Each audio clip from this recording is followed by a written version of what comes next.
Faire la guerre pour libérer des peuples d'un agresseur extérieur, c'est noble. Mais faire la guerre pour défendre les intérêts des États-Unis, faire la guerre pour défendre les intérêts de grosses sociétés comme Areva, faire la guerre pour mettre la main sur des mines d'or, ça n'a rien de noble. Et cela fait de nos pays des pays agresseurs et voyous.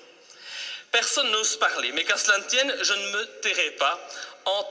Et tant pis si ma lutte doit me faire passer pour un ennemi de ce système qui bafoue les droits de l'homme au nom des intérêts financiers, géostratégiques et néocolonialistes.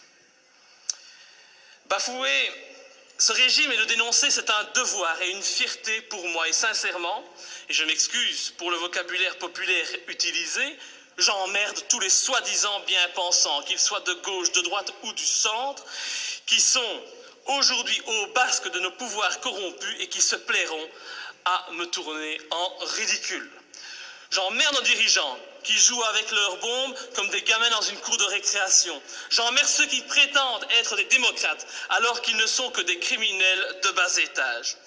Je n'ai pas beaucoup de respect non plus pour les journalistes qui ont le culot de faire passer les opposants pour des débiles mentaux alors qu'au fond ils savent très bien que ces opposants ont parfaitement raison.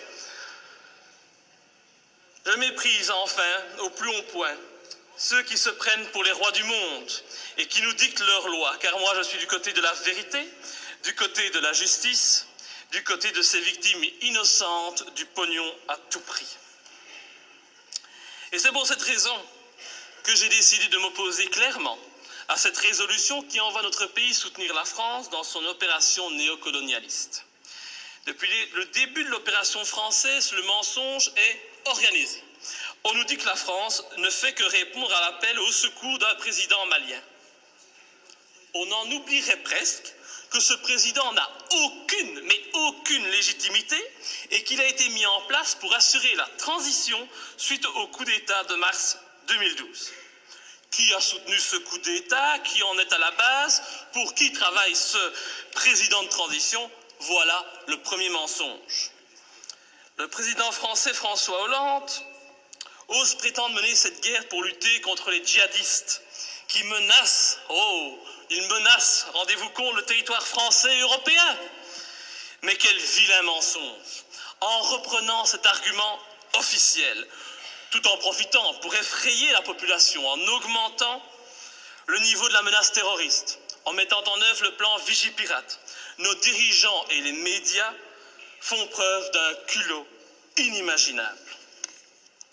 Comment peut-on oser sortir un tel argument alors que la France et la Belgique n'ont pas hésité à armer et soutenir les djihadistes en Libye et que ces mêmes pays continuent actuellement à soutenir ces djihadistes en Syrie?